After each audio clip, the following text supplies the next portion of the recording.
ইহাম নিজের পকেট থেকে রুমালটা বের করলো, ডান হাতটা এগিয়ে দিয়ে বলল, দেখি এইদিকে তাকাও। কেমন যত্ন করে মায়রার চোখের নিচের কাজল মুছে দিচ্ছে। আপনি কি এই কাজে এক্সপার্ট? মায়রার প্রশ্নে ইহাম তার চোখের দিকে তাকালো, মিষ্টি হেসে জবাব দিল, এক্সপার্ট না হলেও কখনো কখনো সুযোগ হয়েই যেতে হয়। আফটার অল বউ বলে কথা। কি জানি সত্যি বলেন নাকি মিথ্যা। চোখের নিচ মুছতে মুছতে ইহাম আবারও প্রশ্ন করল, নারীর স্পর্শ পুরুষকে বদলে দিতেও সক্ষম? তবে কি কথাটা কি সত্যি? হুম, কারণ নারী চাইলে সব পারে, কিন্তু তুমি তো পারো না। কপাল কুঁচকে নেয় মায়রা। ইহামের দিকে তার পূর্ণ দৃষ্টি। ইহাম এবার সোজাসুজি বসে জবাব দেয় এক অনাকাঙ্ক্ষিত, তুমি তো আমার এক রাতের ডোজেই জ্বর বাঁধিয়ে শরীর কাহিল করে বসে থাকো। মুহূর্তে চটে যায় মায়রা। ক্ষীণ রাগ, লজ্জা, সংশয় মিলেমিশে একাকার হয়। হুট করেই বুকের বাঁ পাশে ধাক্কা দিয়ে ওঠে ইহামের। আপনি অসভ্য, অভদ্র একটা পুরুষ, সরুন আমার থেকে। মায়রাকে উঠতে না দিয়ে মিহি হেসে ইহাম তাকে নিজের সাথে মিশিয়ে নেয়। মায়রার হাত গলিয়ে দিয়ে টেনে আনে মায়রাকে। প্রগাঢ়ভাবে নিজের ঠোঁট ছুঁয়ে দেয় মায়রার ললাটে। আবেশে মেয়েটা চুপটি করে রয়, তার ভেতরের শিহরণকে মন দিয়ে অনুভব করে। মিষ্টি একটা অনুভূতির তার ঠোঁটে এক চিলতে হাসি হয়ে উদিত হয় অচিরে। অথচ সে ধারণাও করতে পারছে না কি ভয়ঙ্কর একটা ঘটনা তার জন্য ওত পেতে আছে হিংস্র জন্তুর ন্যায়। দরজায় টোকা পড়তেই খানিকটা হক চকিয়ে ওঠে দুজনে।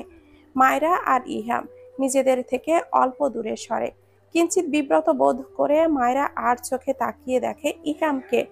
তার মধ্যে বাহির থেকে আবার শব্দ আসতেই চটজলদি করে মায়রা উঠে দাঁড়ায়। উন্মুক্ত বাঁধন ছাড়া চুলগুলিকে দুই হাত দিয়ে পরিপাটি করে দরজা খুলল। ওপাশে শিরিন বেগমকে থমথমে মুখে দাঁড়িয়ে থাকতে দেখে কেমন যেন চমকালো মায়রা।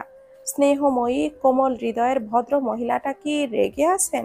মুখের হাবভাব এমন গভীর বিষাদ কেন? মায়রাকে পাশ কাটিয়ে কঠিন মুখে ভেতরে প্রবেশ করলেন শিরিন বেগম। ইহামের নজর তখন দরজার দিকেই ছিল। সে নির্লিপ্ত ভঙ্গিতে মাকে পর্যবেক্ষণ করলো। না, বিছানা থেকে উঠল না, আর কিছু বললও না।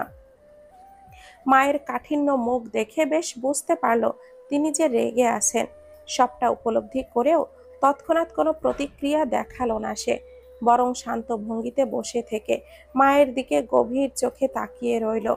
তার এই নির্লিপ্ত সহস্রবিহীন ক্রিয়ার নীরবে ফুঁসে উঠল মায়েরা। শাশুড়ির নীরস মুখ দেখে তার নিজেরই খারাপ লাগছে, অথচ আপন ছেলেকে দেখো কিভাবে চুপচাপ তাকিয়ে রয়েছে। কেন এত কঠিন পাষাণ এই লোকটা? উঠে মার সাথে একটু ভালো মন্দ কথা বললে কি হবে? রেগে আছে কিনা জিজ্ঞাসা করলে কি হবে? মায়েরা কটমট করে ইহামের দিকে তাকিয়ে নীরবে রাগ ঝাড়ল। রাগ আর বিরক্ত মিলে মিশে একাকার হয়ে বিরূপ প্রভাব পড়ছে তার উপর। অগ্নি দৃষ্টিতে কেমন তাকিয়ে রইল ইহামের দিকে। মায়েরা মা, কাউকে বলো এই ব্যথার ঔষধটা খেয়ে নিতে। তার শরীরে ব্যথা না ফুটলেও তাকে এভাবে দেখেও আমাদের মনটা শান্ত হবে না, তাই বলো এটা যেন খেয়ে নেয় সে। কটমট চোখে মায়েরা ইহামের দিকে তাকায়। শাশুড়ির কথায় স্পষ্ট বোঝা যাচ্ছে তিনি ছেলের ওপর অভিমান করে আছেন। অথচ ছেলেকে দেখো কিরকম শান্তভাবে বসে আছে, যেন এইসব তার গায়েই লাগছে না। শিরিন বেগম আর চোখে ছেলের দিকে তাকান। চোখ মুখ আরো শক্ত করে মায়েরার হাতে ঔষধগুলো ধরিয়ে দিয়ে গম গম কণ্ঠে জানান, মনে করে বলো যেন খেয়ে নেয়। শরীরকে তো আর শরীর মনে করে না, যেন পাথর হয়ে গিয়েছে। আমরা তো বাবা আর পাথর না, তাই আমাদের মনে দয়া মায়া বলতে কিছু আছে। হনহন করে শিরিন বেগম হাঁটা ধরলেন, অথচ আপন ছেলে নির্বিকার। দরজার কাছে আসতেই আচানক ছেলে মাকে পেছন থেকে জড়িয়ে ধরে। শিরিন বেগম জানেন এটা ছেলের কাজ, তাই তিনি রাগ দেখিয়ে বলেন, ছাড়া মাই। মায়েরা কাউকে বলো আমায় যেন ছেড়ে দেয়, ভালোই ভালোই। মায়েরা হতবাক হয়ে একবার ইহামের দিকে তো আবার ঘাড় বাঁকিয়ে পেছনের শূন্য বিছানায় নজর দেয়। এই লোকটা মাত্রই বিছানায় বসেছিল, তাহলে চোখের পলকে আবার দরজার কাছে গেল কিভাবে? বিস্ময়ে চোয়াল হা হয়ে থাকে তার। ঘরে এসে বসো মা। খবরদার, আমি কারোর মা না, কেউ যেন আমায় মা বলে না ডাকে। ঠিক আছে খালাম্মা, ওখানে গিয়ে বসুন। ছেলের কথা শুনে শিরিন বেগম খাড়া হয়ে হতবিহ্বলের ন্যায় ছেলে আর মায়রার দিকে মুখ চাওয়াচাই করে। এই ছেলে বলে কি, মা ডাকতে বারণ করেছে বলে খালাম্মা ডেকে বসবে? ততক্ষণে অভিমানে মুখ ভোতা করে রাখা নিজের মাকে বিছানার কাছে টেনে নিয়ে গেল। জোর করে বসাতে চাইলে উনি রাগান্বিতভাবে তাকালেন ছেলের পানে, কড়া গলায় বলেন, সর তুই আমার থেকে। যে ছেলেকে মা ডাকতে নিষেধ করেছি বলে খালাম্মা ডাকতে সময় নেয় না, এমন ছেলের দরকার নেই আমার। মায়েরা, তোমার স্বামীকে বলো আমাকে ছেড়ে দিতে, নয়তো খারাপ হবে কিন্তু। তুমি যদি আমার কেউ না হও, তাহলে মায়রার স্বামী কি কলা গাছ ফেটে হয়েছে নাকি? শিরিন বেগম আহামুকের মতো ছেলের পানে তাকালেন। সুযোগ বুঝে ইহা মাকে জাপটে ধরে বিছানায় বসিয়ে দিয়েছে। তখনের মতো নিজের ফ্লোরে নিচে হাঁটু মুড়ে বসে মায়ের কোলে দুই হাত রেখে চেপে ধরল। ইহাম নিজের মায়ের দিকে তাকিয়ে দৃষ্টি ঘুরালো, বিস্ময়ে তাদের দিকেই তাকিয়ে থাকা মায়রার ওপর। মানুষটার দৃষ্টি নজরে পড়তেই স্তম্ভিত ফিরল মায়রার। সে কিছু একটা ভেবে নিঃশব্দে ঘর থেকে বের হওয়ার জন্য পা বাড়াতেই পেছন থেকে গম্ভীর কণ্ঠ শোনা গেল, কোথায় যাচ্ছ মায়রা? এদিকে এসে বসো। তাকে নির্বিকার দাঁড়িয়ে থাকতে দেখে কঠিন গলায় আবারও বলে ওঠে ইহাম, কি হলো, বসতে বললাম না? একবার শাশুড়ির দিকে তাকিয়ে আর কথা বাড়ায় না মায়রা, চুপচাপ গিয়ে শাশুড়ির পাশে বসল। শিরিন বেগম থমথমে মুখ নিয়ে আবারও নড়ে উঠলে ইহাম বলল, কি হয়েছে মা, মশা কামড়াচ্ছে? এমন করছো কেন? তুই ছাড় আমায় ইহাম, খবরদার কোনো কিছু বোঝাতে আসবি না আমায়। তোমায় আবার আমি বোঝাবো? বোঝালেও বোঝো তুমি? কিছুদিন ভালো যায় তো আবার সেই আগের রোগে ধরে। আর কত বলো তো মা? দেখ, আমি এত কথা বাড়াতে চাই না, তোর এই কাজ আমার ভালো লাগে না, শুধু এটাই জানি, স্বার্থপর হচ্ছ তুমি। নরম দৃষ্টিতে তাকায় শিরিন বেগম। তিনি ভালো করেই জানেন ছেলে এখন কি কি বলবে। ছেলের মুখের দিকে তাকিয়ে রাগটা কেমন যেন পানি হয়ে আসলো। দ্রুত চোখ সরিয়ে নিলেন তিনি। বললেন না, বললে না স্বার্থপরের মতো কথা বলছো না? আর তাকালেন না শিরিন বেগম ছেলের মুখের দিকে, সাহস পেলেন না নিজের নরম করে দিতে।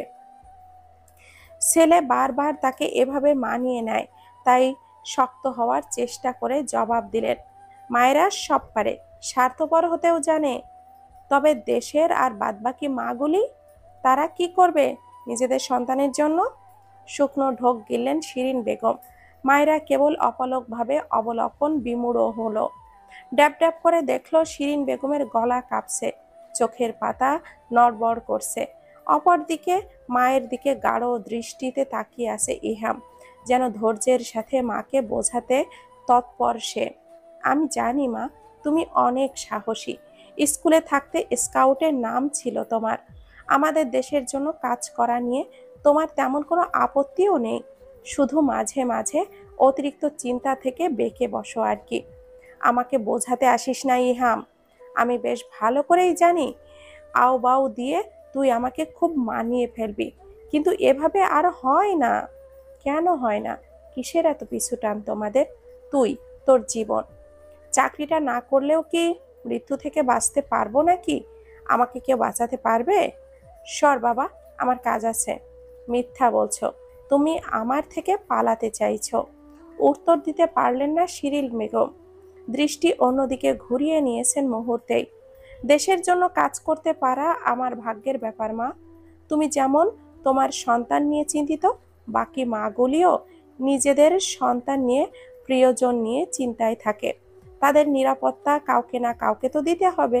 সেই দলে আমি থাকলেই বা ক্ষতি কি? নিজের সন্তানের দিকটা চিন্তা করলে বাকিদের সন্তানের দিকটা চিন্তা না করলে কেন? তুমি তো এমন না মা, আমাদের সবার কথা কত ভাবো, পরিবারটাকে কিভাবে দুই হাতে আগলে রাখো, সেভাবে দেশটাকেও তো আগলে রাখতে হবে মা। আমি আমার কাজে এক তিল পরিমাণ আফসোস করি না, পিছুটান নেই তা অস্বীকার করি না। আমাদের সবার পরিবার আছে, আমরা নিজেদের পরিবারকে ভালোবাসি, সেই সাথে দেশে বাস করা বাকি পরিবারগুলিও আমাদের। তাদের নিরাপত্তা দেওয়া আমাদের দায়িত্ব মা। প্রতিটা মিশন সাকসেসফুল হওয়ার পরের আনন্দ আর তৃপ্তির বিষয়টা তোমরা সাধারণ মানুষ টের পাবে না। প্রতিটি কাজ সম্পূর্ণ করার পর মনে হয় পরিবারকে আরেকটা বিপদের হাত থেকে রক্ষা করতে পেরেছি। তোমাদের মতো মা যারা নিজেদের পরিবারের সন্তান নিয়ে উদ্বিগ্ন থাকে, তাদের আশ্বাস দেওয়া কি আমার উচিত না মা? যেখানে আমি আমার হৃদয়ের গভীর থেকে আমার দায়িত্বটাকে ভালোবাসি, সেখানে তোমাদের এইসব মানায় না মা। আমি চাইবো দেশের আদর্শ একটা মা, একটা পরিবার হয়ে সব সময় তোমরা আমার কাজকে সম্মানের সাথে মেনে নিয়ে গর্ববোধ করবে। একজন সৈনিকের পরিবার থেকে এই ধরনের কথা আশা করা যায় না মা। তোমাকে আর কতবার বোঝাবো বলো তো? শিরিন বেগম নিরুত্তর থাকেন। চোখ দিয়ে টপ টপ করে পানি গড়িয়ে পড়ে ওনার। ছেলে যে এই কাজটাকে কতটা ভালোবাসে তিনি তা খুব করে জানেন। তিনি বিরোধীও করেন না তেমন একটা, তবে মাঝে মাঝে ছেলের জীবনের আশঙ্কা ওনাকে ভঙ্গুর করে তোলে। মা, তুমি যদি এভাবে কান্না করো তাহলে আমার অনুপস্থিতিতে এই বলদটাকে কে সামলাবে? দেখো গাধার মতো কিভাবে কাঁদছে। ফুপিয়ে ফুপিয়ে মায়রার কান্না আরো বাড়ল। সেই সাথে শাশুড়ির চোখের পানিও পড়ছে অনর্গল। ইহাম তাকিয়ে দেখলো তার জীবনের গুরুত্বপূর্ণ দুইটা নারীকে, যারা তার জীবনের আশঙ্কায় ছটফট করছে। প্লিজ মা, কান্না থামাও। এসব কান্নাকাটি একদম ভালো লাগে না আমার। শিরিন বেগম ছেলেকে কিছুই বললেন না, তাকালেনও না সেই দিকে। পাশ ফিরে মায়রার দিকে নজর রেখে চোখের পানি মুছিয়ে দিলেন। মাথায় হাত বুলিয়ে দিয়ে শান্ত গলায় বললেন, কান্নাকাটি করেও লাভ নেই মেয়ে। এক বীরের স্ত্রী হয়েছ তুমি, এইসব মানায় না। যত কাঁদবে তত বুঝিয়ে নেবে এই ছেলে, কোনো ফায়দা হবে না। তার ভেতরে দেশকে নিয়ে সিদ্ধান্ত কিংবা ভালোবাসা কোনোটাই বদলাবে না। বীরের স্ত্রী হয়েছ যখন অনেক কিছু ত্যাগ দিতে হবে। কেঁদো না আর। এই হতচ্ছাড়াটাকে পাঞ্জাবি দিয়ে তৈরি হয়ে অনুষ্ঠানে আসতে বলো। মায়রার ভিজে গালটাকে আবার মুছে দিয়ে উঠে দাঁড়ালেন তিনি। ছেলেকে এক প্রকার পা দিয়ে ভেদা মেরেই হনহন করে ছুটে গেলেন তিনি। শাশুড়ির কথার গভীরতায় মায়রা আরো ফুপিয়ে কাঁদতে শুরু করেছে। ইহাম ম্লান হেসে ফোঁস করে দম ছাড়ে, আবার তাকায় মেয়েটার দিকে। এত কাঁদতে পারে কিভাবে এই মেয়ে? একটু আগেই না কতক্ষণ ফ্যাস ফ্যাস করে কান্না করলো, এখন আবার শুরু করেছে ডিপ মেশিন। নিচ থেকে উঠে ইহাম বিছানায় বসলো। দুই হাত দিয়ে মায়রাকে আগলে ধরতে চাইলে মেয়েটা আবারও তেড়ামি করে হাতটা সরিয়ে নিল। নাক টেনে বলল, আমি কেন ত্যাগ করব? কিছু ত্যাগ করতে পারবো না আমি। কোনো বীরের বউ হতে পারবো না। এত উদারতা নেই আমার মাঝে। চলে গেলে তো আর ত্যাগ ট্যাগ করতে হবে না। মুহূর্তে বিদ্যুৎ বেগে নিজের সাথে শক্তভাবে জাপটে ধরল ইহাম। দাঁতে দাঁত চেপে বলল, বলেছি না একদম জানে মেরে ফেলবো। এই কথাটা যেন আর না শুনি মুখে। কত তেড়ামি করবে বেয়াদব মেয়ে। চারিদিকে যখন আনন্দ হৈহুল্লোড়ের আওয়াজ বাড়িটাকে মাতিয়ে তুলেছে, শিপু তখন প্যান্ডেল থেকে অনেকটা দূরে নীরবে ফোঁপাচ্ছে। মেয়েটা কষ্টগুলিকে চেপে রাখতে গিয়েও ব্যর্থ হচ্ছে, কিন্তু মন থেকে তো চাইছে, আপ্রাণভাবে চেষ্টা করছে নিষিদ্ধ আবেগের চেয়ে পরিবারকে মূল দিতে। কিন্তু বারবার কেন নিজের অগাধ দৃঢ় মনোবাসনা থেকে পিছলে যাচ্ছে সে?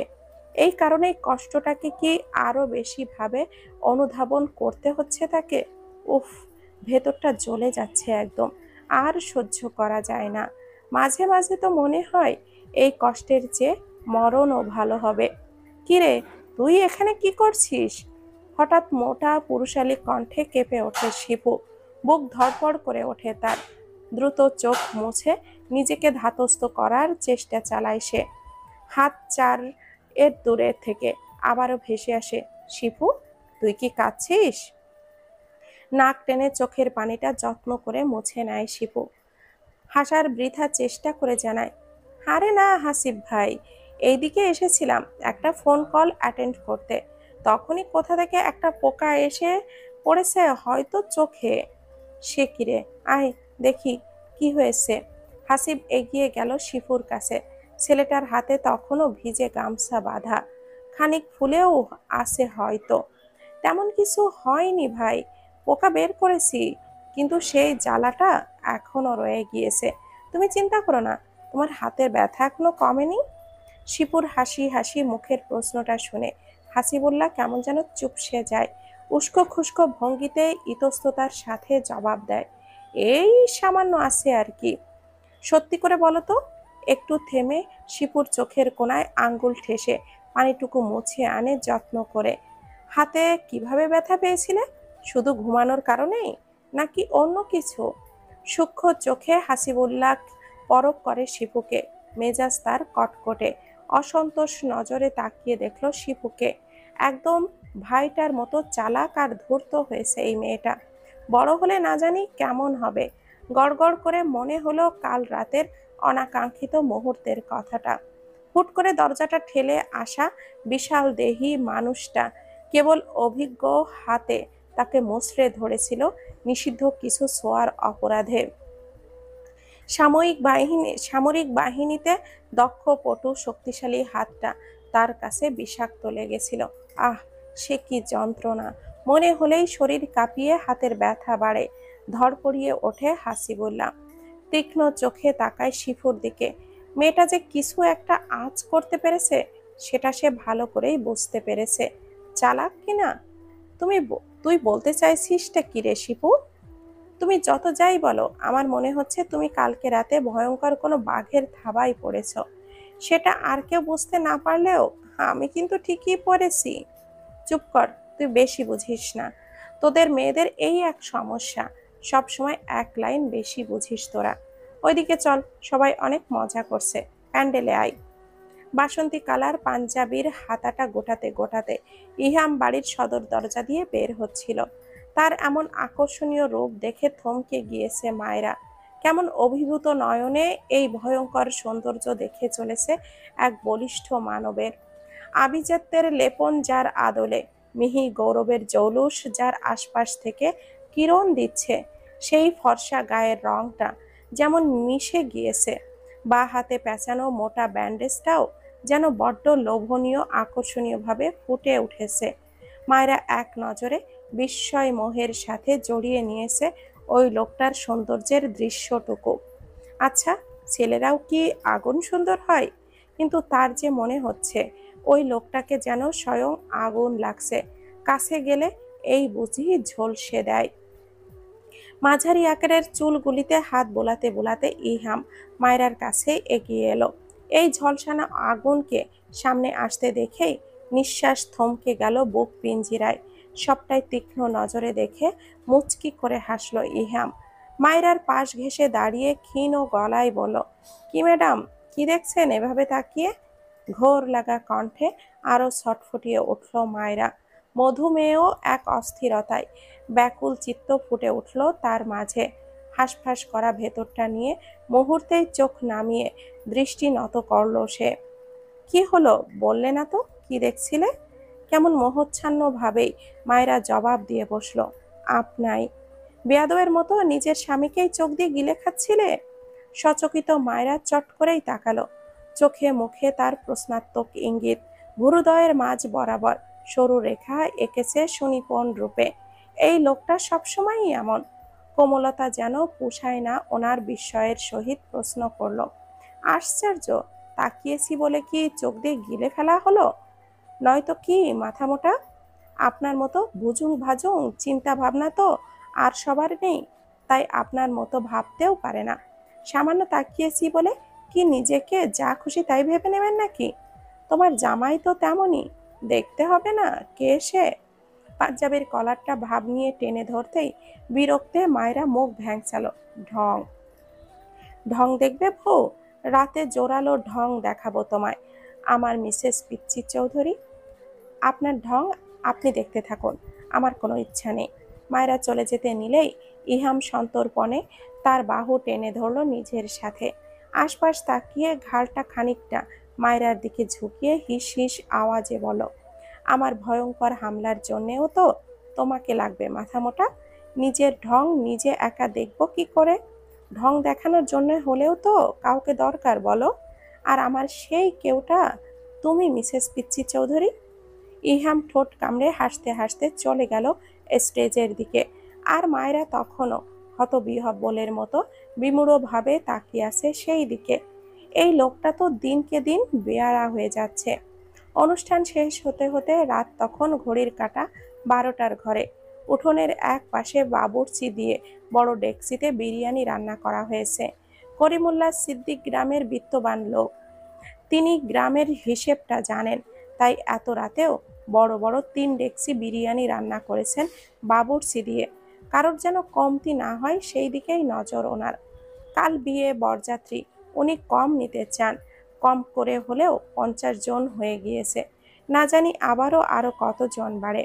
কাল ভোর রাতেই 2টা গরু ফালাবেন। উপহার কিংবা উপঢৌকন আশা তিনি করেন না। গ্রামের প্রতিটা ঘরে দাওয়াত দিয়ে এসেছেন তিনি। আদরের সুযোগ্য ছেলের বিয়ে বলে কথা।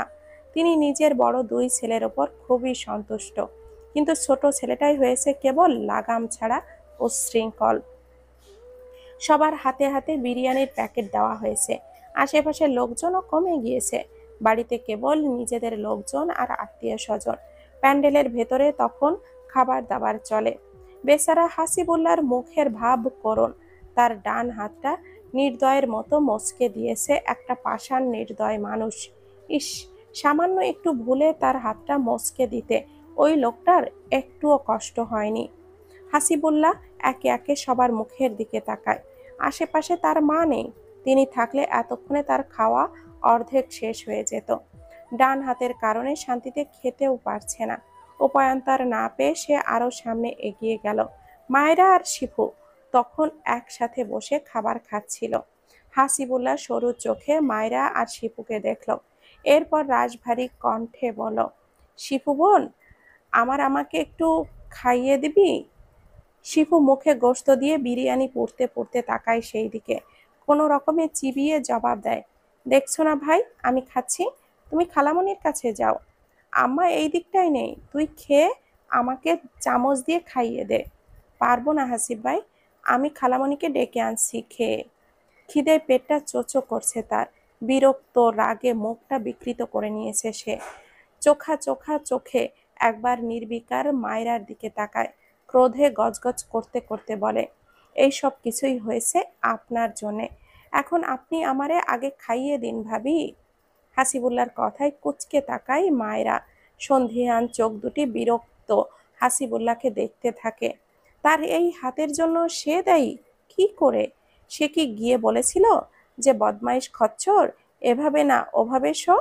তাহলে তোর হাতটা দেখবি সুন্দর করে মুচকে গেছে। বিরক্ত হলো মায়রা, অসন্তোষ গলায় শুধালো, আমি কেন খাইয়ে দিব ভাইয়া? আর আমার কারণে হয়েছে মানেটা কি? কি বলতে চাইছেন আপনি? আমি আপনার হাত এমন করেছি? আপনার কারণেই তো কাল রাতে। কিরে হাসিব? গুরু গম্ভীর কণ্ঠটা শুনে সবাই সেই দিকে তাকায়। সাদা পাজামা আর বাসন্তী পাঞ্জাবি পরা অত্যন্ত সুদর্শন যুবকটা তখন হাত ভাঁজ করে এই দিকেই তাকিয়ে আছে। শরীর বাঁকিয়ে ঠায় দাঁড়িয়ে আছে তাকে দেখে। মায়রা, শিপু, হাসিবুল্লাহ তিনজনেই তাকিয়ে আছে কিছু শোনার অপেক্ষায়। এদিকে বেচারা হাসিবুল্লাহ যেন পড়েছে 2 কাচের চিপায়। এখন এইদিকেও ব্যথা, ওইদিকেও কষ্ট। ইহামের দিকে তাকিয়ে রইল অসহায় দৃষ্টিতে। আবার না কি করে বসে। ইহামকে এগিয়ে আসতে দেখে হাসিবুল্লাহ ঢোক গিলল। হাতের ভাঁজ খুলতে খুলতে তার দিকে এগিয়ে এসে ইহাম বলল, তুই ওকে খাইয়ে দিতে বলিস কেন? গলাটা শুকিয়ে আসছে হাসিবুল্লাহর। হাতের ব্যথাটাও যেন মুহূর্তেই বেড়ে গেল অদ্ভুতভাবে। এই নীরব ব্যথা বুঝি তাকে আরো কিছুটা সতর্ক করলো। ইহামের তীক্ষ্ণ চোখের দিকে তাকিয়ে বৃথা হাসার চেষ্টা করে বলল, ভাবি তো আমার আম্মা যান, তাই বলেছি আর কি খাইয়ে দিতে। এই বলদ। হাসিবুল্লাহর কাঁধে শক্তভাবে হাত রাখে ইহাম। দেখিস না আমার হাত কাটা? তোর আম্মা যান এখন আমাকে খাইয়ে দিবে। তুই নিজের খাবারটা নিজে শেষ করতে পারবি না? বল। মেকি হাসিটা আরো প্রসারিত করার চেষ্টা করে হাসিবুল্লাহ। কাঁধের ওপর শক্ত হাতের চাপড় ব্যথা তুলে দিল মুহূর্তেই। খানিক নিচের দিকে নুয়ে শরীর মুচড়াচ্ছে সে। চাইছে ইহামের কঠিন থাবাটার থেকে বাঁচতে, যেন নিজে থেকে হাতটা দিয়ে ওই থাবাটা সরাতে না হয়। ক্যাবলাকান্তের মতো হেসে জবাব দিল, হ ভাই, তোমার তো বাম হাত কাটছে, তুমি তো খেতে পারবে না নিজে নিজে।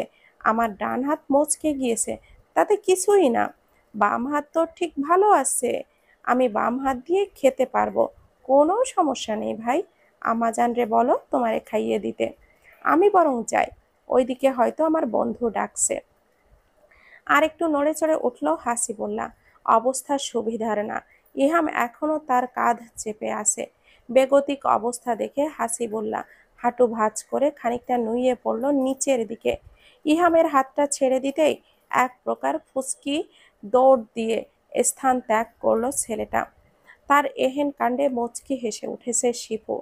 ভাইকে ভাবির কাছে যেতে দেখে উঠে দাঁড়ালো। নিঃশব্দে জায়গা ত্যাগ করে নিতেই চেয়ার টেনে মায়রার পাশে বসলো ইহাম। পেটুকের মতো একা খাবে নাকি বেয়াদব মেয়ে? হাতটা কাটা দেখতে পাচ্ছ না? বলে দিতে হবে খাইয়ে দেওয়ার জন্য। আপনার তো বাম হাত কেটেছে, তো ডান হাতে খান নিয়ে। কত নির্দয় তুমি মায়েরা, বেয়াদবের মতো তর্ক করছো, অথচ স্বামীর মুখে খাবার তুলে দিতে পারছো না। আশ্চর্য, আপনি আমাকে সবসময় বেয়াদব বেয়াদব করেন কেন বলুন তো? তুমি তো বেয়াদবি, দেখতে পাচ্ছ একটা অসুস্থ লোক বসে আছে, খিদে পেয়েছে, অথচ তুমি খাইয়ে দিতে কৃপণতা করছো। বলি, এগুলো কি কিনে এনেছো নাকি? অসুস্থ? কে? আপনি? আপনার গন্ডারের মতো মোটা চামড়ায় লাগে অসুস্থতা, অসুবিধা? টের পান কিছু? আমার তো মনে হয় না। বেয়াদব মেয়ে, সবসময় মুখে মুখে তর্ক, নর্মাল কথা বললেও তো আপনি বেয়াদব বেয়াদব করেন। যাব কোথায় আমি? চাঁদের দেশে, অপেক্ষা করো, তোমাকে রাতে চাঁদের দেশে নিয়ে যাচ্ছি আমি। ভয়ঙ্কর যাত্রার জন্য প্রস্তুত হও, পিচ্চি মিসেস চৌধুরী। ইহাম ধপ করে চেয়ার ছেড়ে উঠে গেল, সুচালো চোখে মায়রার দিকে তাকিয়ে। ওর হাতে থাকা এঁটো খাবারের প্লেটটাই এক প্রকার টেনে নিয়ে হন হন করে সেখান থেকে চলে গেল ইহাম। তাজ্জব বনে গেল মায়রা, হা হয়ে সেই দিকেই তাকিয়ে রইল। গেল তো গেলই, খাবারের প্লেটটা নেওয়ার কি প্রয়োজন ছিল? বাড়িতে কি খাবারের কমতি পড়েছে যে তার আধ খাওয়া প্লেটটা নিয়েই ছুটতে হলো? ছোচালো। কিছুক্ষণ ইহামকে বিড়বিড় করতে করতে মায়েরা আরেক প্লেট বিরিয়ানি নিয়ে বসেছে।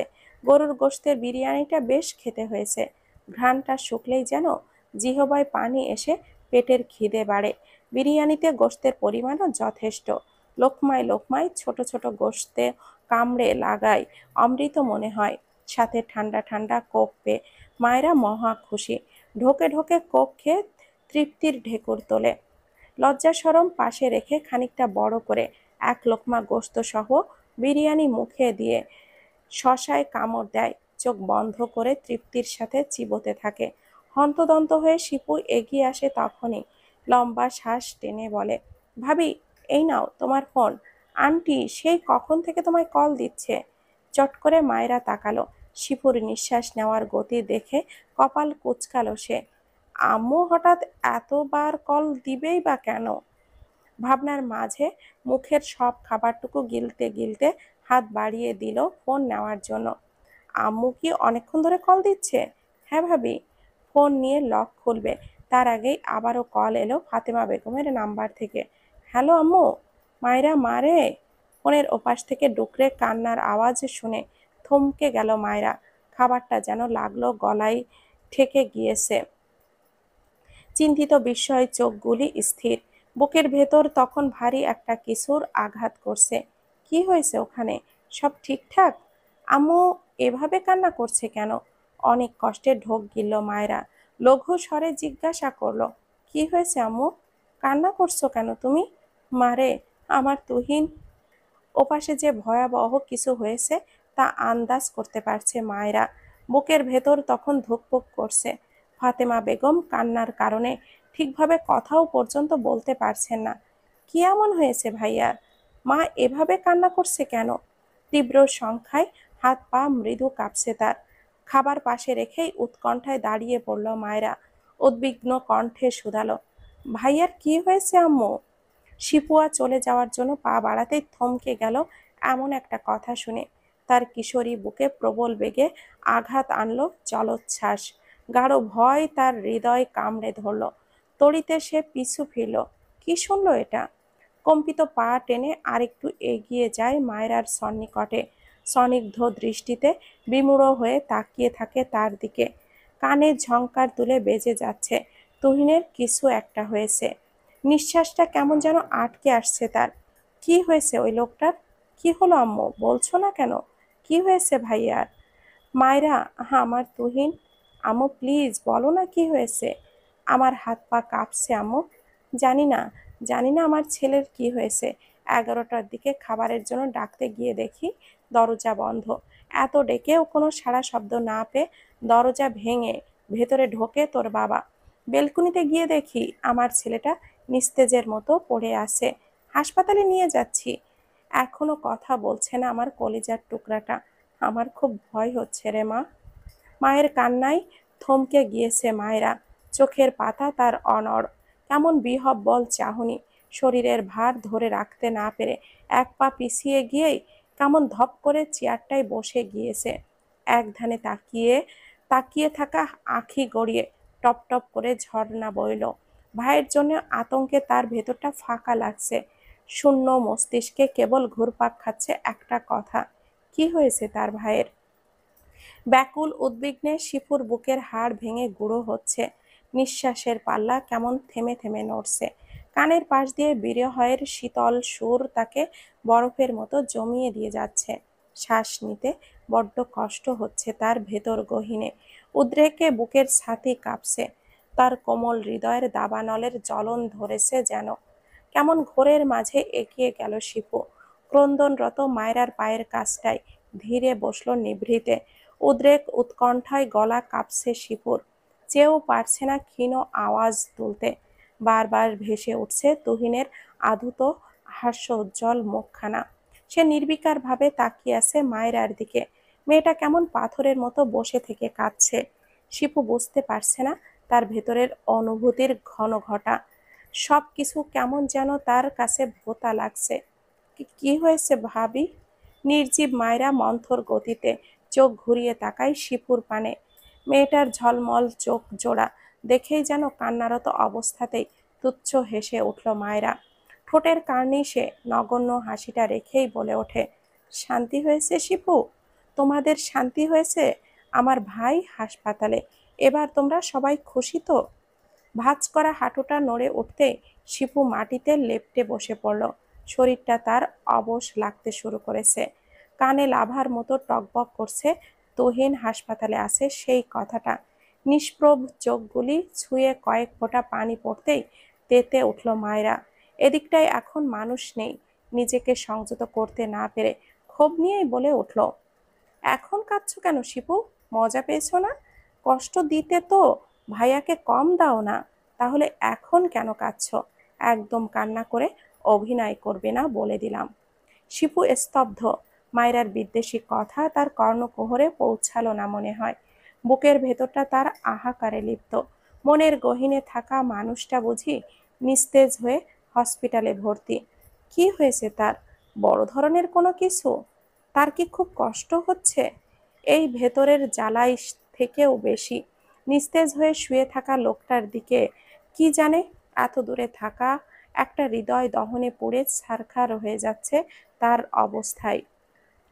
তোমরা, তুমি আর তোমার ভাই এসবের জন্য যা দায়ী।